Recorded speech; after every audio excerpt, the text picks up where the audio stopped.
जय हिंद। तो फ्रेंड्स, इस वीडियो में हम लोग घोंघा परागन, वायु परागन और जल परागन के बारे में पढ़ेंगे। तो चलते फ्रेंड्स, यहाँ पे हम लोग सबसे पहले देख लेते हैं हमारा घोंघा परागन यानी कि मॉलिकम फ्ली जो होता है वो क्या होता है। तो यहाँ पे बेसिकली क्या होता है, जब परागन की क्रिया जो होता है किसके द्वारा हो, घोंघा के द्वारा होता है, तो उसे हम लोग क्या कहेंगे, घोंघा परागन कहेंगे। और यहाँ पे क्या होता है कि ये जब परागन जो है उन पौधों में होता है, ये परागन उन पौधे में होता है जो क्या होते हैं, काफ़ी छोटे होते हैं। घोंघा जब चलती है तो उसके कवच में क्या होता है, परागकण चिपक जाता है और चलने के क्रम में जो है उसके कवच में चिपके परागकण दूसरे पौधे के वर्तिकाग्र से जाकर क्या हो जाता है, चिपक जाता है। और इस प्रकार से क्या हो जाता है, परपरागन की क्रिया हो जाता है। ओके गाइज, तो इसी को हम लोग क्या कहेंगे कि घोंघा परागन कहेंगे। ये क्या है, बेसिकली ये जो है परपरागन का एक मतलब क्या होता है, भाग होता है। फ्रेंड्स, इसे हम भाग नहीं बोल सकते, ये जो होता है ना, ये एक माध्यम होता है, परपरागन होने का एक माध्यम होता है घोंघा परागन।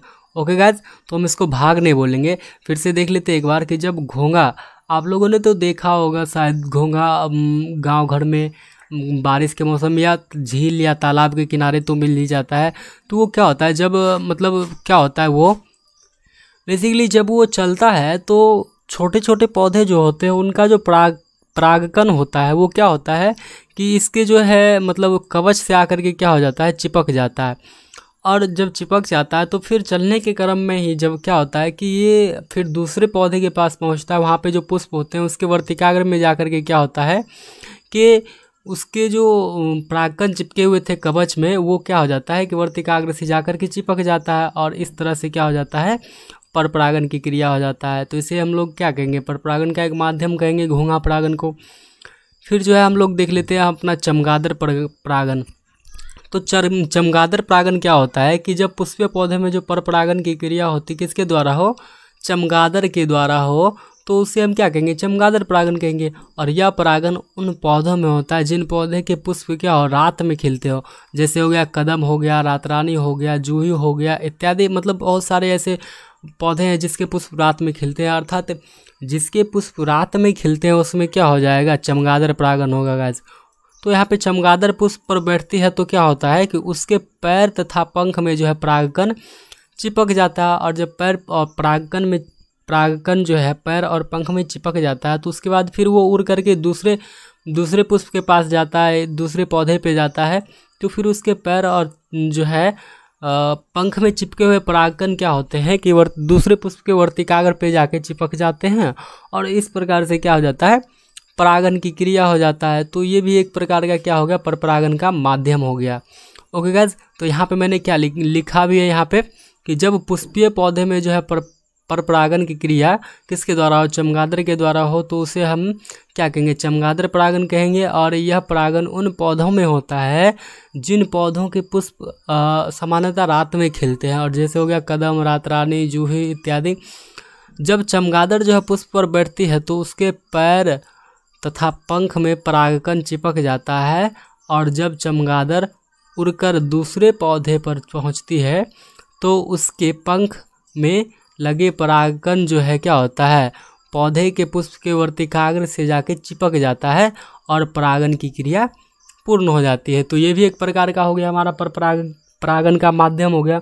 गाइस, यहाँ पे आप लोग समझ जाओ, उसके बाद जो है आप लोग खुद से कोई सा भी डिफिनीसन लिख सकते हो। ये ज़रूरी नहीं है कि मैंने जो डिफिनीसन बोला वही आप लिखो। तो मैं पहले क्या था कि मैं बोल रहा था आप लोगों को कि आप लोग नोट्स बना लो, स्क्रीनशॉट ले लो। अब जो है मैंने क्या किया है कि डिस्क्रिप्शन बॉक्स में इस पीडीएफ का लिंक दे दूंगा। तो क्या हो जाएगा कि इससे आप लोगों को आसानी हो जाएगा, आप वहां से लिंक पे क्लिक करके और पीडीएफ पूरा डाउनलोड कर लोगे। 7 चैप्टर तक का पीडीएफ है, फिर उससे आगे जब हम लोग चलेंगे तो उससे आगे का पीडीएफ हम दे देंगे। तो वहाँ से आप लोग पीडीएफ डाउनलोड कर लो तो काफ़ी हेल्प होगा गाइस। ओके, तो हम लोग फिर अगला देख लेते हैं, हमारा क्या है, वायु परागन यानी कि एनिमोफिली। तो एनिमोफिली क्या हो जाता है कि जब परपरागन की क्रिया वायु के द्वारा होता है तो उसे हम क्या कहते हैं, वायु परागन कहते हैं। बेसिकली क्या होता है कि जब वायु परागन गेहूँ, धान, मक्का, तार, गन्ना आदि पौधे में होता है, तो होता क्या है कि वायु परागन में जब मतलब हवा चलता है तो जो होता है गैस, पॉलन ग्रेन यानी कि उसको हम लोग जो है हिंदी में बोलते हैं परागकण और इंग्लिश में पोलन ग्रेन बोला जाता है गाइस। तो परागकण क्या होता है, बेसिकली काफ़ी हल्के होते हैं, और जिसके कारण क्या होता है कि जब थोड़ा सा भी तेज़ हवा चलता है तो वो क्या हो जाते हैं, हवा के साथ ही, हवा के झोंका के साथ ही उड़ने लगते हैं। और जब हवा की झोंका के साथ ही उड़ने लगते हैं तो फिर क्या होता है कि जब वर्तिकाग्र जो है उसमें एक रासायनिक पदार्थ पाया जाता है जो काफ़ी लसलसा होता है, और वो अपने ओर क्या करता है, परागकण को आकर्षित करता है। तो जब हवाएं चलती है उसके झोंकों के साथ जब परागकण उड़ता हुआ जाता है तो वर्तिकाग्र क्या करता है, उसे अपनी ओर खींच लेता है और चिपका लेता है, और इस प्रकार से क्या हो जाता है, परागण की क्रिया हो जाता है, परपरागण की क्रिया हो जाता है। तो यहाँ पे मैंने लिखा भी है कि जब परपरागण की क्रिया जो है वायु के द्वारा होता है तो उसे वायु परागण कहते हैं। ये तो बेसिकली हम लोग हर डिफिनीशन में देखते आए ये। तो वायु परागण गेहूं, धान, मक्का, तार, गन्ना इत्यादि पौधे में होता है। वायु परागण में निम्नलिखित विशेषताएं पाई जाती हैं। पहला क्या है हमारा कि इसके पुष्प क्या होते हैं, चटकीले और भड़कीले होते हैं, जैसा कि हम लोग देखते होंगे सरसों। ओके गाइज, फिर यहाँ पे जो है फिर क्या है, ये प्राय छोटे होते हैं और इसमें मकर ग्रंथियाँ और सुगंध का अभाव होता है। अभाव का मतलब क्या कि नहीं पाया जाता, यानी बहुत कम मात्रा में पाया भी जाता है तो बहुत कम मात्रा में, बट लगभग नहीं के बराबर ही पाया जाता है। तो इसमें मकर ग्रंथि जो होता है वो उसका अभाव होता है। तो यहाँ पे हम लोगों से बेसिकली पूछ लिया जाएगा कि जिस पौधे में मकर ग्रंथि का अभाव होता है तो उसमें कौन सा परागण होता है, तो वायु परागण होता है। ओके, फिर यहाँ पे क्या है कि इसमें परागकणों की संख्या जो होता है अनगिनत, यानी कि काफ़ी संख्या में परागकण होते हैं, यानी कि बहुत सारा परागकण होता है। फिर अगला क्या, पांचवा, कुछ पौधे जैसे चीर, इसमें पंखदार परागकण होते हैं। चीर का जो पौधा होता है गाइस उसमें क्या होता है, पंखदार परागकण होता है।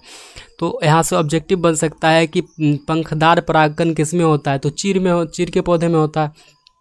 फिर अगला है कि पुंकेसरों के तंतु लंबे और मुक्त दोलीय अवस्था में चिपके रहते हैं, यानी कि पुंकेसर का जो तंतु होता है वो लंबा हो जाता है और मुक्त दोलीय, यानी कि जब हवाएं चलती है तो वो इस अवस्था में रहता है कि वहाँ से वो क्या हो, हिल डुल सके, जिससे क्या हो जाता है वहाँ से परागकण झड़ करके हवा में उड़ने लगता है और वर्तिकाग्र से जा करके चिपक जाता है। फिर अगला क्या है कि वर्तिकाग्र रोबेदार, पक्षवत और शाखित होते हैं।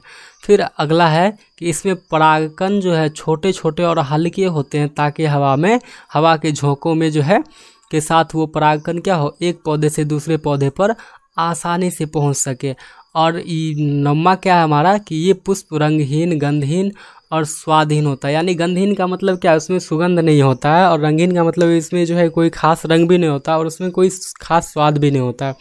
ओके गाइज, फिर हम लोग देख लेते हैं हमारा क्या है, जल परागण। तो जल परागण में बेसिकली क्या होता है कि जब पुष्पीय पौधे में जो परपरागण की क्रिया किसके द्वारा हो, जल के द्वारा हो, तो उसे हम लोग क्या कहेंगे, जल परागण कहेंगे। और यह परागण जो है जलीय पौधों में होता है, किंतु कमल में क्या होता है, कमल एक जलीय पौधा है परंतु कमल में क्या होता है, कीट परागण होता है।